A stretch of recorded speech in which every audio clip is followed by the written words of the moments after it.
अब जो on arrival visa counter था उस पे क्लियरली लिख रखा है, बिल्कुल क्लियरली सामने, 1 से 5 दिन का अगर वीजा है तो उसकी फीस है 22,000 सेफा, जो कि इंडिया के 3,000 रुपए बनते हैं एग्जैक्टली। 3 दिन भी पूरे नहीं, 2.5 दिन बाद ही मेरी पेरिस की फ्लाइट थी, लेकिन वो मेरे को बोलते हैं कि नहीं, आपका लगेगा 3 महीने का वीजा, आपको पे करने पड़ेंगे 1,54,000 सेफा, इंडिया के 21,000 रुपए। निकला हूँ बाहर, ये पड़ा मेरा बैग, और किसी का भी बैग नहीं है, पूरी बेल्ट खाली है। सिम कार्ड वाली जो लड़की थी ना टेलसेल पे, वो पीछे पड़ी रहेगी 10,000 सेफा का रिचार्ज कराओ 10,000 का। 10,000 बहुत ज्यादा इन देशों में, मतलब पिछले देश में नीचे मेरे को इंडिया के 300-400 रुपए में 9 GB internet plus SIM card मिला था एयरपोर्ट से। 21,000 रुपए का मेरी जिंदगी का आज तक का सबसे महंगा वीजा लिया मैंने इस देश का, बुर्किना फासो का, जिस देश का आप लोगों ने आज तक नाम ही नहीं सुना होगा।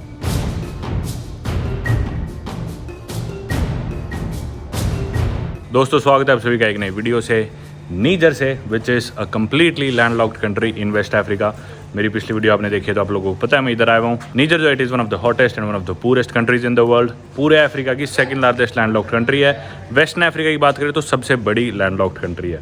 इसी के अलावा सबसे ज़्यादा फर्टिलिटी रेट है यहाँ पे, मैं पहले बता चुका। एक औरत के ऑन एन एवरेज 7 बच्चे होते हैं और 3-4 वाइफ यहाँ पे बहुत इजी बात है। तो एक इंसान के 25 से 30 बच्चे होना इस देश में आम बात है। इंस्टेबिलिटी बहुत ज़्यादा है। बहुत सारी चीज़ें थी जो हमने पिछले वीडियोज में डिस्कस करी नीजर के बारे में, पर अभी बजे दोपहर के 2:40 और मेरी फ्लाइट है यहाँ से 5:20 पे वागाडुगू, जो कि कैपिटल और लार्जेस्ट सिटी है बुर्किना फासो की। जी हाँ, बुर्किना फासो एक नेबरिंग कंट्री है वेस्ट अफ्रीका में नीजर के, और वेस्टर्न अफ्रीका में मैंने सारी कंट्रीज कर ली, बस बची है बुर्किना फासो और नाइजीरिया बेसिकली। अभी फिलहाल हम चलेंगे वागाडुगू फ्लाइट पकड़ने के लिए। एस्का एयरलाइन के साथ मेरी फ़्लाइट है। चलते हैं गाड़ी में, पहले एयरपोर्ट पहुंचते हैं। मेरे को हर्ष भाई जो है वो छोड़ देंगे। ये रे हर्ष भाई, जयपुर से ना? जयपुर से। चले भाई, हो गया सामान अपना? बस हो गया। Bye bye, thank you so much. Niger की सड़कें देख सकते हो आप, मतलब पूरी मिट्टी है एकदम, हर जगह एकदम रेगिस्तान है ये देश। आज पूरे शहर में बिल्कुल भी भीड़ नहीं है क्योंकि फ्राइडे का दिन है, लोग प्रे कर रहे होंगे, और इनकी पॉपुलेशन जो है वो मोस्टली मुस्लिम्स ही, ऑलमोस्ट पूरी पॉपुलेशन ही। दुकानें भी आप देखोगे तो मोस्टली बंद ही पड़ी है आज। गर्मी बहुत रहती है बाकी यहाँ पे, फिलहाल भी 40-45 डिग्री करीब होगा तापमान इधर का, और लेकिन प्लेजेंट है यार, मतलब पसीने वसीने नहीं आते, चिपचिप नहीं होती बिल्कुल भी। हालांकि it is one of the least developed countries in the world also, मतलब आपको कुछ ऐसी बड़ी बिल्डिंग्स वगैरह इस तरह ज़्यादा चीज़ें दिख नहीं रहेगी। और ये तो सिर्फ कैपिटल सिटी है, ये मेन एरिया पूरे देश का। बाहर निकलोगे तो बिल्कुल ही कुछ भी नहीं, बिल्कुल सूखा सारी जगह। अभी आ गया मैं एक बारी ATM पे, इको बैंक। अफ्रीका में निकलवाना है तो भाई इसी से निकलवाया करो, ये ऊपर से एक्स्ट्रा पैसे नहीं काटते, तो मैं तो इसी से निकलवाता हूँ हर बारी। इसमें तो भाई लगी हुई है लाइन, लोग खड़े हैं, बहुत ज़्यादा इंतज़ार करना पड़ेगा। ये देखो पूरी लाइन लगी, पता नहीं कब नंबर आएगा यार। तो इधर की करेंसी जो है वो आप लोग जानते हो वेस्ट अफ्रीकन फ्रैंक है, और बुर्किना फासो की भी वेस्ट अफ्रीकन फ्रैंक है, या फिर सेफा कह लो, CFA या XOF कह लो, एक ही है। तो ये वेस्ट अफ्रीका में 8 देशों में यूज़ होती है, और वो 8 के 8 देश एक्सेप्ट बुर्किना फासो मैं घूम चुका हूँ। अब इसके बाद बुर्किना फासो, उधर भी यही करेंसी, तो इसलिए मैं निकलवा रहा था। हालांकि मेरे पास पड़े हैं थोड़े, पर मैंने जो फ्लाइट टिकट कराई है ना यहाँ से मेरी बुर्किना की, उसके पैसे मेरे को देने हैं इनको, वाहिगुरु ट्रैवल्स वालों को निकलवा के। तो उस चीज़ के लिए मेरे को करेंसी चाहिए लोकल। एकदम से भीड़ कहाँ से आ गई इतनी? अभी तो खाली था सारा, एकदम भीड़ होगी। और ये फ्लाइट्स इतनी महंगी पड़ रही है ना भाई, मेरे को मैं क्या बताऊँ। ये नेबरिंग कंट्रीज है सारी, मतलब मैं बेनिन से आया इधर, नीजर और बेनिन की बॉर्डर है, लेकिन बॉर्डर बंद है इधर इंस्टेबिलिटी के कारण। अब इधर से मेरे को जाना है वागाडुगू बुर्किना फासो। इधर का जो सफ़र है वो घूम फिर के जाता है, डायरेक्ट नहीं जाता वागाडुगू, और देशों में से होता हो जाता है, और सेफ भी नहीं है बस का सफ़र, और 2-2 दिन लगते हैं। तो भाई मतलब मैंने बेनिन से यहाँ की फ़्लाइट की थी 50,000 इंडिया के रुपए। जी हाँ, पहले लोमे गई वो फ्लाइट, लोमे से फिर 30-40 मिनट की फ़्लाइट होती है भाई, वो 1000 किलोमीटर मैंने 50,000 रुपये दिए इंडिया के।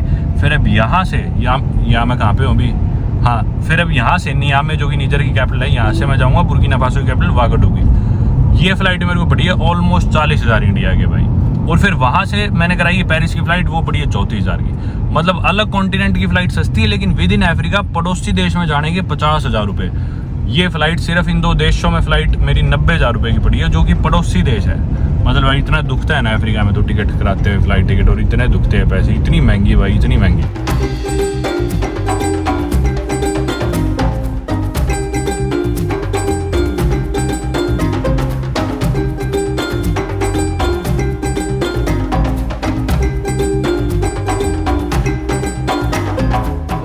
फ्लैग देखो देखोगे आपको बहुत सिमिलर लग रहा होगा इंडिया के फ्लैग से, वही सिमिलर से कलर है अपने, बस बीच में ब्लू होता है, इनके यहाँ पे ऑरेंज है शायद इनके फ्लैग में बीच में। ये एयरटेल का ऑफिस यहाँ पे ये जो आप देख रहे हो ना लेफ्ट में, ये भी एयरपोर्ट है, लेकिन ये आम जनता के लिए नहीं है, ये यहाँ के प्रेसिडेंट के लिए अलग से पर्सनल एयरपोर्ट है। जी हाँ, बहुत ही वियर्ड साउंड कर रहा है ना, पर प्रेसिडेंट का अलग एयरपोर्ट है, बाकी पब्लिक के लिए अलग एयरपोर्ट है।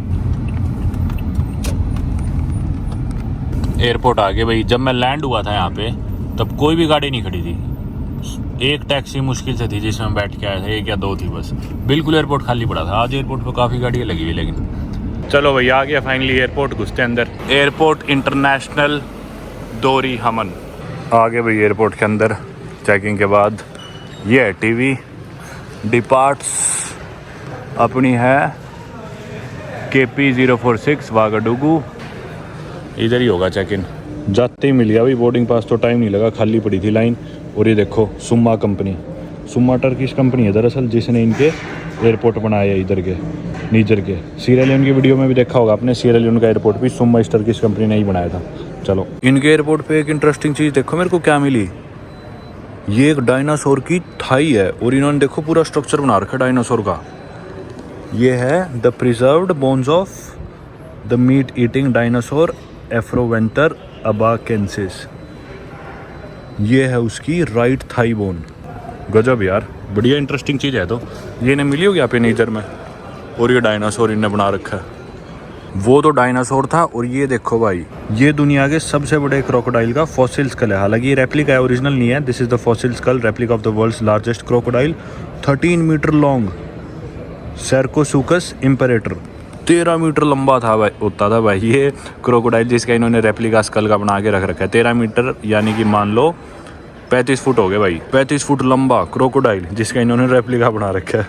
देखना भाई, ये डायनासोर और एक ये क्रोकोडाइल। ये चीज़ मेरे को नहीं पता थी भाई, जैसे मैंने ना इधर पढ़ी, किधर लिख रखा है कि नीजर के जो डेजर्ट्स है ना, ये देखो, Niger's desert lands preserve more fossils than all other African nations combined. ये नहीं पता था भाई मुझे कि नीजर के जो रेगिस्तान है ना, अपन तो हंसी में ले रहे थे कि भाई कुछ भी नहीं है इनके रेगिस्तानों में, लेकिन इधर जो वाइल्ड लाइफ थी ना पूरे अफ्रीका कॉन्टिनेंट की मिला के और कहीं भी नहीं थी जो नीजर के डेजर्ट्स में पाई जाती थी। और इधर flying reptiles, dinosaurs, giant crocodiles, flying crocodiles और ऐसी ऐसी तरह की मछलियाँ जो कहीं और नहीं मिलती थी, नीजर के डेजर्ट्स में थी। ये चीज़ अब पता चली अपने को। ये जो लेकिन थाई थी, ये रेप्लिका नहीं थी, आपको बता दूँ।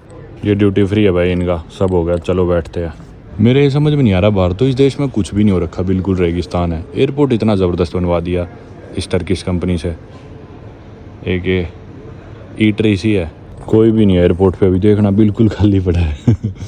और यहाँ पे इन्होंने एक ये कैफ़े सा और बना रखा है, लक्की स्मोकी। बिलियर्ड्स की टेबल है, फुटबॉल वगैरह, ये भी खाली पड़ा है। मतलब इमेजिन कर सकते हो एयरपोर्ट में मेरे को धीरे बोलना पड़ रहा है ताकि कोई सुन ना ले, इतना खाली है। देखना पूरा खाली है। पूरे एयरपोर्ट पे मेरे को मेरे अलावा 1 2 3 लोग दिख रहे हैं जो शायद ट्रैवल कर रहे होंगे। 1 2 जो काम कर रहे हैं इन पे, ईटरी वगैरह पे या दुकान पे, कोई ड्यूटी फ्री पे 1 2 जो नौकरी कर रहे हैं वो, उनको भी जोड़ ले तो भी 10 लोग पूरे नहीं है पूरे एयरपोर्ट पे। मतलब मेरे को धीरे बोलना पड़ रहा है बोर्डिंग गेट पे, और सारे गेट साथ में ही है कि भाई शोर ना हो। इमेजिन कर सकते हो। पर भाई एक इनको पता नहीं क्या आदत है, खाली थे। हालांकि एयरपोर्ट पे बाहर भीड़ थी, क्योंकि आज फ्राइडे का दिन है, शायद लोग प्रे कर रहे होंगे। और मेरे ख्याल से काफ़ी लोग इथोपिया गए आज, तो इथोपिया वाली फ़्लाइट पहले उस टाइम भीड़ होगी, अभी लेकिन खाली था जब मैं आया। भाई पता नहीं टाइम पास करने के लिए तलाशी ले लेते हैं लोग। मतलब ठीक है, देख लिया स्कैनर, पहले एयरपोर्ट पे एंटर करते टाइम मशीन में बैग्स आ गए, मैं अकेला था, मेरे बैग्स कुछ भी नहीं है बैग में। जब मैं जाने लगा ना, सोचा चलो खाली बैठे इसकी तलाशी ले लेते हैं, बैग तलाशने लग गए भाई, ये क्या है, वो है, ये है, वो है। फिर उसके बाद मैं चेक इन काउंटर पे गया, मैंने बोर्डिंग पास ले लिया। अब उसके बाद वो डायनासोर वगैरह मैं आपको दिखाने लग गया। फिर एक ना यहाँ पे फॉर्म सा भरना होता है, इमिग्रेशन फॉर्म की भी, यहाँ पे क्या एड्रेस था, यहाँ पे आपका क्या नंबर था। अराइवल पे भी भरवाया था, अभी डिपार्चर पे भी। अच्छी बात थी कि इन लोगों ने, पुलिस वालों ने मेरा खुद भर दिया वो फार्म। जब मैं इधर लैंड हुआ था तब भी इन्होंने खुद भर दिया था, अभी भी खुद भर दिया था। मेरे को लग रहा था पैसे मांगेंगे, पर मांगे नहीं, चलो अच्छी बात थी। उसके बाद इमिग्रेशन पे गया, उसने तुरंत स्टैंप कर दी, कोई दिक्कत नहीं आई। उसके बाद सिक्योरिटी पे मेरे अलावा कोई नहीं, जो सिक्योरिटी बेल्ट होती है, सामान की दोबारा तलाशी। अब कुछ भी नहीं, छोटा सा बैग था, इस बैग में तो क्या ही मिलेगा उन्हें, बिल्कुल खाली पड़ा था बैग। 3-4 लोग बैठे थे बिल्कुल खाली। अब वो स्कैनर में से बैग मेरा निकल गया। उसके बाद मैंने बैग उठा लिया, पैक कर रहा हूँ मैं, लैपटॉप सब डाल लिया जब मैंने। अब जैसे ही बैग उठाई इतने बोले रुको, फिर वही दोबारा तलाशी शुरू। अच्छा ये है लैपटॉप है, ये फ़ोन है, ये फ़ोन का डब्बा है, ये चार्जर है। अरे यार कॉमन सेंस है। मैं उन्हें पूरा बैग खोल के मैंने रख दिया, गिनती की 5-7 चीज़ें थी बैग में, वही चीज़ें ऐसे देख रहे जैसे कभी देखी ही नहीं। अरे मतलब सीधा बता दो क्या मन में है तुम्हारे, क्यों टाइम ख़राब कर रहे हो मेरा भी। देखते रहे। फिर जब उन्हें दिख गया कि भी ये भी इंटरेस्टेड सा नहीं दिख रहा, ना इसके पास कोई ऐसी चीज़ कि इसके मज़े ले या फिर इससे पैसे ले, वो भी परेशान हो गए। फ्रेंड बोले जाओ। अब फिर ये ड्यूटी फ्री था, ड्यूटी फ्री के बाद आके मैं इधर बोर्डिंग गेट पे बैठ गया। एक चीज़ जो मैं आपको बताना भूल गया था वो ये है कि जब मैं नीजर में लैंड हुआ था ना, तो मेरा पासपोर्ट यहाँ पे सबमिट हो गया था, क्योंकि मेरे पास एक्चुअल वीज़ा नहीं था, बस एंट्री परमिशन थी कि 16 से 20 तारीख के बीच में परमवीर सिंह बेनीवाल आ सकता है। तो वो परमिशन मैंने दिखाई थी एयरपोर्ट पे, इमिग्रेशन पे। मेरा पासपोर्ट उन्होंने जमा कर लिया था, पर अच्छी बात उन्होंने मेरे को रिसीट दी थी बाकायदा। आइवरी कोस्ट की तरह नहीं था कि भी पासपोर्ट रख लिया और बोले बाद में ले जाना। रिसीट दी, पासपोर्ट जमा करा, वो रिसीट दिखा के मेरा वीज़ा लगना था। अब मैंने वो रिसीट ली और मेरी 2 पासपोर्ट साइज फ़ोटो मैंने दी वाहिगुरु ट्रैवल्स वालों को, और वो जाके मेरा वीज़ा लगवाया है। और वो मेरे को आज मिला है पासपोर्ट, क्योंकि बीच में इनके छुट्टी वगैरह सी थी ऐसी। तो अब फाइनली मेरे को दिन में पासपोर्ट मिला, मतलब मेरा वीज़ा लगा हुआ था मेरे पासपोर्ट पे 20 तारीख से, क्योंकि मैंने 20 तारीख को लैंड करा था। तो वीज़ा लगा हुआ, 1 महीने का वीज़ा दिया, और मैं पासपोर्ट लेके वापस अब आ गया बुर्किना फासो की फ़्लाइट बोर्ड करने के लिए। बुर्किना फासो का क्या है, शायद ई वीज़ा है, और लेकिन मेरे पास वो डॉक्यूमेंट है वीज़ा वाला सेम जैसे इधर था, पर उधर मेरे को पासपोर्ट शायद जमा नहीं करना पड़ेगा। नीजर के बारे में मैंने आपको काफ़ी बातें इन डेप्थ बता चुका पिछली वीडियोज़ में, और पॉलिटिक्स के बारे में ज़्यादा वैसे भी डिस्कस नहीं कर सकता। फ़िलहाल मैं एयरपोर्ट पे बैठा हूँ, तो वैसे ही सिचुएशन इस देश की काफ़ी ख़राब है। मैंने इन डेप्थ सारी चीज़ें कवर करी थी, कल वाली वीडियोज़ में बताई थी, वो आप देख सकते हो। लेकिन अपन जिधर जाने लग रहे हैं बुर्किना फासो, उस देश के भी कुछ सिमिलर ही हाल है। ये साहेल रीजन की जो कंट्रीज़ है ना, मतलब काफ़ी, साहेल क्या पूरे अफ्रीका में बहुत ज़्यादा इंस्टेबिलिटी है। वहाँ भी मतलब इस्लामिस्ट टेररिज्म बहुत ज़्यादा है बुर्किना फासो में, और वो सब मैं नाम में नहीं लेना चाह रहा अभी एयरपोर्ट पे। वहाँ पहुँच के कल की वीडियो में आराम से आपको बताऊँगा। और 4:35 हो गए और बोर्डिंग स्टार्ट नहीं हुई। 5:20 की तो फ़्लाइट है यार। बोर्डिंग स्टार्ट तो चलो दूर की बात, कोई इंसान ही नहीं दिख रहा है यहाँ पे, कोई भी नहीं, खाली सुनसान। ये शायद अब आई है अपनी फ़्लाइट, स्काई एयरलाइन वागाडोगू के लिए। 1 ही घंटे की फ़्लाइट है, और क्योंकि टाइम डिफरेंस भी है तो हम सेम टाइम पे पहुंच जाएंगे। जिस टाइम उड़ेंगे उसी टाइम 5:20 पे उड़ेंगे और 5:25 पे पहुंच जाएंगे लोकल टाइम वागाडोगू के। ये होगी भाई अपनी फ़्लाइट पार्क यहाँ पे। हालांकि कोई नहीं आया अभी भी, पर चलते हैं अपन। चलो भाई फाइनली एम्बार्कमेंट फॉर वागाडोगू, यानी कि बोर्डिंग फॉर वागाडोगू फ्रेंच में।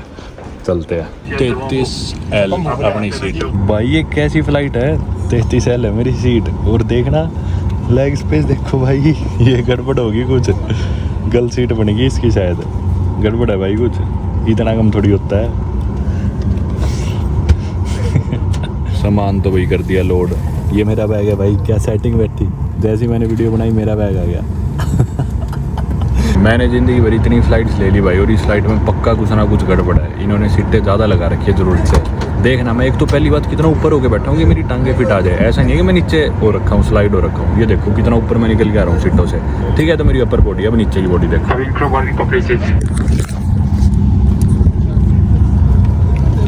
ये देखो, ये मेरी नीचे की बॉडी है। अभी ये टांग सीधी हो ही नहीं सकती इधर, ये कैसे आ जाएगी फिट मेरी टांग इधर सामने, इम्पॉसिबल है भाई।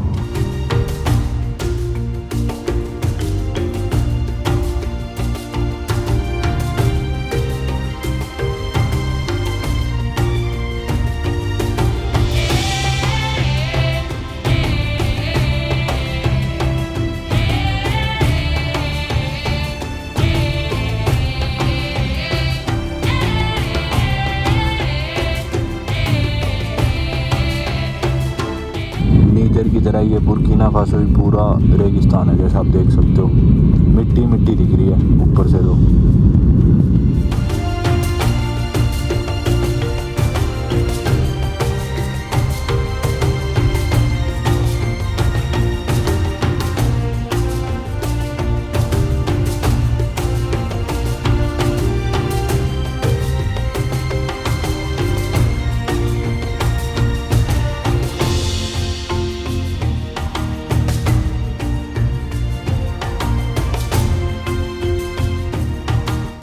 De garder vos bagages bien rangés jusqu'à l'ascension d'un consigne des ceintures.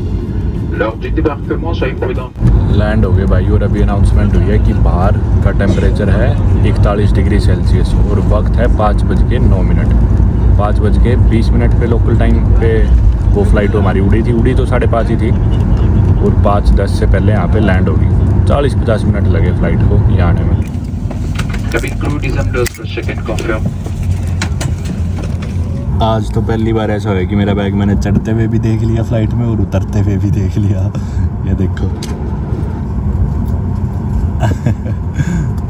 ये रख दिया। पहली बार नहीं, एक बार शायद टुवालू में भी हुआ था ऐसा, लेकिन उसमें तो बैग उतार ही दिया था फ़्लाइट में चढ़ने से पहले। अपना तो नंबर आने वाला नहीं जल्दी से, लास्ट में बैठे आज, पता नहीं कितनी देर लगेगी उतरने में।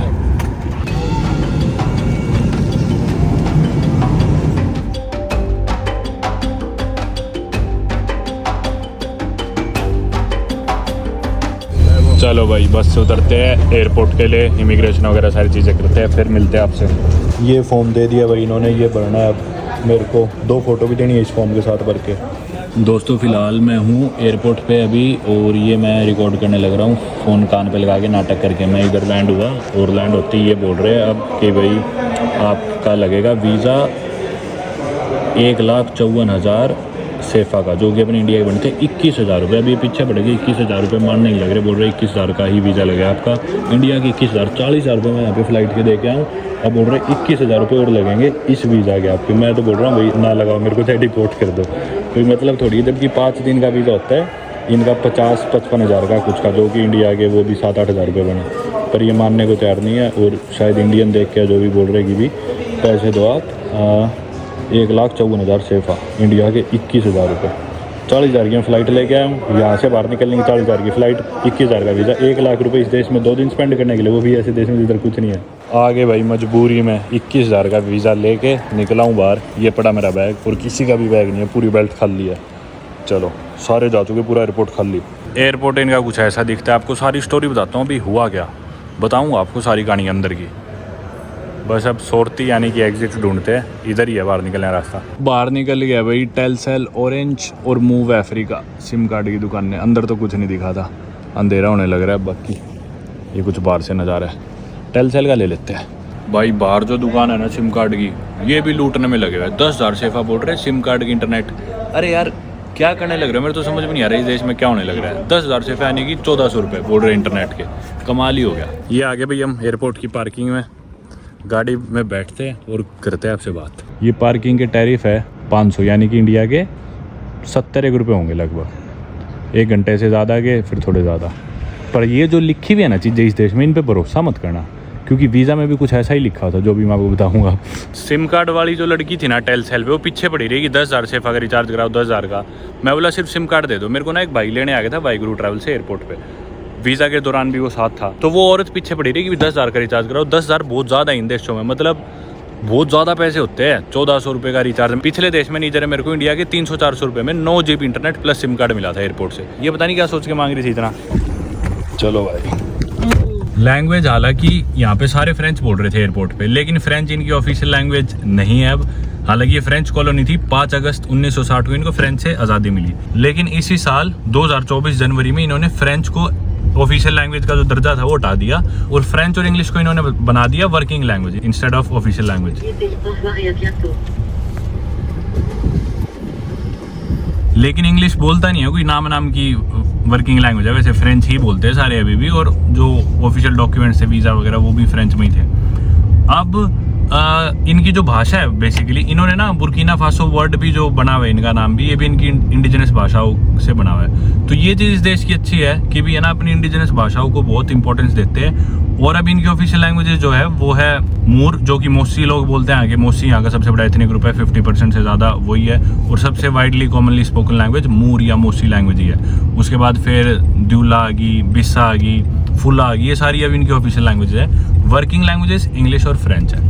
लोकल लोग आपस में आकर मोरे में ही बात करते हैं, क्योंकि मोस्टली जो लोग हैं जो वो भाषा बोलते हैं सबसे बड़ा एथनिक ग्रुप है। एनीवे 5 अगस्त 1960 को इनको फ्रेंच से आज़ादी मिली, लेकिन उसके बाद भी इस देश में ना बहुत प्रॉब्लम्स रही। करप्शन और फेमाइन आ जाना, सूखा पड़ जाना, ड्रॉट्स, इंस्टेबिलिटी अच्छे ज़्यादा, इतने को हो लिए भाई यहाँ पे, इतने तख्ता पलट हो लिए 1966 में, फिर उसके बाद 1980, 1982, 1983, फिर उसके बाद शायद 1987, उसके बाद भी पता नहीं कितने भाई। पर एनीवे अभी एयरपोर्ट से बाहर निकल के इमिग्रेशन वगैरह कुछ नहीं हुआ। वहाँ जाऊँ, उनने वीज़ा लिया था, वहीं पर सारी स्टैम्प वगैरह मार दी, बाद में ना सिक्योरिटी चेक हुआ ना इमिग्रेशन हुआ, सारे चले गए थे स्टाफ वाले घर पे। एयरपोर्ट पे कोई बचा ही नहीं था, मैं आखिरी था मान लो, सब जा चुके थे। वहीं पे उन्होंने स्टैम्प मार दी वीज़ा के साथ साथ ही। कस्टम्स वाली भी बेल्ट खाली थी, ना बैग चेक हुए। एयरपोर्ट से आगे दोस्तों घर, और अब डिस्कस कर लेते हैं वीज़ा वाली सिचुएशन। क्या बात हुई, जैसे मैं प्लेन से उतरा ना और इमिग्रेशन काउंटर पे गया, उससे पहले उन्होंने देखा येलो फीवर वैक्सीन कार्ड, वो मैंने दिखाया, ठीक है। उसके बाद मेरे को दिया गया एक फॉर्म।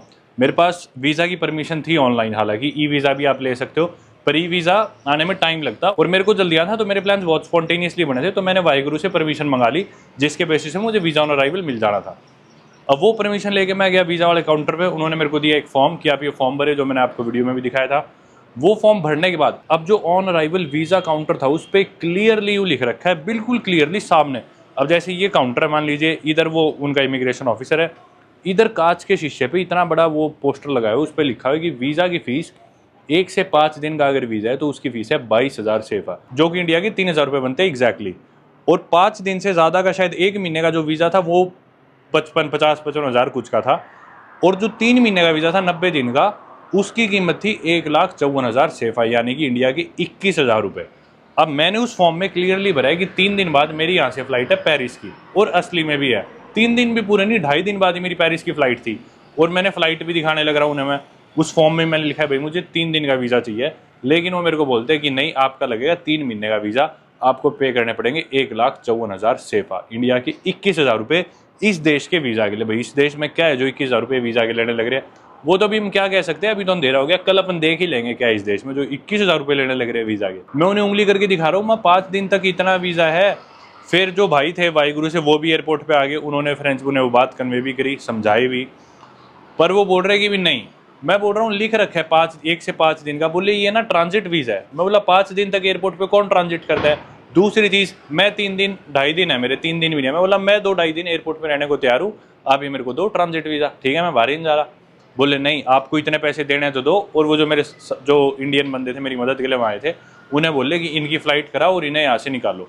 अब बात उन्हें भी आ रही थी, तो मैं नहीं चाहता था कि कोई भी मेरी वजह से परेशान हो, और वैसे भी वहाँ पे भीड़ हो रखी थी, कुछ इंडियंस उन्हें परेशान कर ही रहे थे किसी वजह से, पता नहीं। तो मैं नहीं चाहता सारे मेरी वजह से दुखी हो, तो फिर मैं साइड में आगे बैठा, मैं बोला चलो कोई नहीं, जो भी है देते हैं। उनकी पेमेंट करी हमने। पेमेंट करने के बाद वो मेरे पासपोर्ट ले गए अंदर। बाकी फिर एयरपोर्ट पे जितने भी और लोग थे सबका काम हो गया। वो शायद मेरी वजह से अटका था, जो भी था, सारे लोग निकल गए एयरपोर्ट के बाहर, बच गया सिर्फ मैं। स्टाफ भी चला गया था एयरपोर्ट का, आखिरी जना मैं ही था।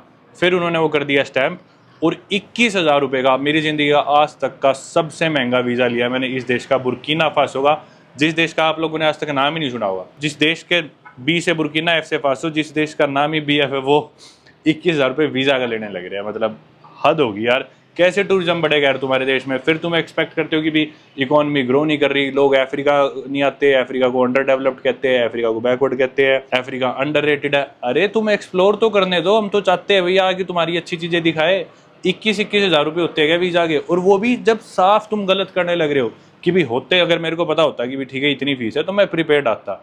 मतलब ऑब्वियस ही बात है, साफ तुमने काउंटर पे लिख रखा है 22,000 रुपये 1 से 5 दिन के वीज़ा की फीस है, लेकिन तुम मुझसे 7 गुना पैसे ज़्यादा ले रहे हो, 3,000 की बजाय 21,000 रुपये लेने लग रहे हो। इस बात का क्या मतलब है? एक तो इन देशों में इंस्टेबिलिटी इतनी ज़्यादा रहती है, आपको मैंने बताया ही। इधर यूँ मान लो जैसे अपने होली दिवाली होती है ना, वैसे तो यहाँ पे तख्ता पलट होता है। अभी वो प्रेसिडेंट पकड़ लिया, अभी मिलिट्री राज आ गया, अभी वो हो गया, अभी ये हो गया। एक तो वैसे ही इन देशों बॉर्डर बंद होगी, ये होगी, वैसे इन देशों में पहुँचना इतना ज़्यादा मुश्किल है, ठीक है। अब इस देश की मैंने फ़्लाइट ली 40,000 की, अब यहाँ से आगे पेरिस की फ़्लाइट मेरी 40,000 की, और इस देश के वीज़ा 21,000, 1 लाख से ऊपर रुपये खर्च दिए मैंने सिर्फ इस देश की इस सिटी वागाडुगू, जिसका नाम है आपने सुना भी नहीं था कभी, ये दिखाने के लिए। मतलब यार एटलीस्ट थोड़ा तो ईजी करो ट्रैवलर्स के लिए, टूरिस्ट के लिए, कि भी तुम्हें पता है तुम्हारी इकॉनमी की वाट लगी पड़ी है हर तरफ से, तुम्हारे कंट्रोल में ये नहीं है कि भी सरकार कल को रहेगी या नहीं रहेगी, ये चीज़ बंद हो जाएगी, इस पर सैंक्शन लग जाएंगे, ये बॉर्डर बंद हो जाएगी ना, तुम्हारी कोस्ट लगती है। बुर्किना फासो की समुद्र से कोई कोस्ट नहीं है, टोटली लैंडलॉक्ड कंट्री है, 6 कंट्रीज से सराउंड करती है। ये और देशों की बॉर्डर्स पे डिपेंडेंट है, सामान इनका जो भी समुद्र के पोर्ट से आता है कोस्टल कंट्रीज से मंगाते हैं, जैसे कि घाना से, बेनिन से, टोगो से, जो भी है। भाई तुम्हें पता है और चीज़ें तुम्हारे हाथ में नहीं है, जनता तुम्हारे हाथ में नहीं है, स्टेबिलिटी हाथ में नहीं है। कम से कम तुम इतना तो कर दो कि भी रिलैक्सेशन ईज कर दो टूरिज्म के लिए। तुम्हें पता है और चीज़ों से तुम पैसे नहीं कमा पाओगे। लेट्स से तुम्हारे पास कोई नेचुरल रिसोर्स बहुत ज़्यादा है, लेकिन उसको एक्सप्लॉइट कर देते हैं करप्ट लीडर्स। टूरिज्म तो एक ऐसी सिंपल चीज़ है, तुम्हें कुछ नहीं करना, थोड़ा सा प्रोसेस आसान बना दो। बाहर के लोग आएंगे तुम्हारे देश में, यूरोज में पे करेंगे, डॉलर्स में पैसे खर्चे करेंगे, तुम्हारे को कितना फायदा होगा। ये चीज़ ये लोग नहीं समझते। फिर मेरे समझ में नहीं आते, लोग ऐसे भी कहते हैं कि भी अफ्रीका बैकवर्ड है, अफ्रीका सिविलाइज नहीं है, अफ्रीका तो अंडररेटेड है, लोगों ने एक्सप्लोर ही नहीं करा। अरे तुम चाहते ही नहीं लोग करे, मतलब ऐसी ऐसी फालतू की कॉम्प्लिकेशंस बना देते हो, कोई मतलब है यार। 21,000 रुपये यूएस वीज़ा आज तक का मेरा सबसे महंगा वीज़ा था, जिसकी कीमत थी $160 $10 11,000 रुपये कुछ, उससे डबल से भी ज़्यादा फीस है बुर्किना फासो के वीज़ा की जो मैंने पे करी। एनीवे भाई हद होगी। बाकी कल देखें क्या ये 21,000 रुपये और फ्लाइटों की इतने 1 लाख रुपये टोटल जो मैंने खर्च करे इस देश में आने के लिए, क्या वो वर्थ है? अपने को उस लेवल का कुछ मिलता भी बदले में नहीं मिलता। फिलहाल तो मिट्टी दिख रही है, सिर्फ इतनी धूल उड़ने लग रही है, यहाँ बालकनी भी पूरी मिट्टी की भरी हुई है और बहुत ज़्यादा मिट्टी हो रही है। अब मैं करता हूँ आराम, हाथ मुँह धो के वीडियो करते हैं पे ख़त्म। I hope you like the video, और बहुत हिम्मत मार के आज की वीडियो बनाई है। चलो anyway, good night, bye bye.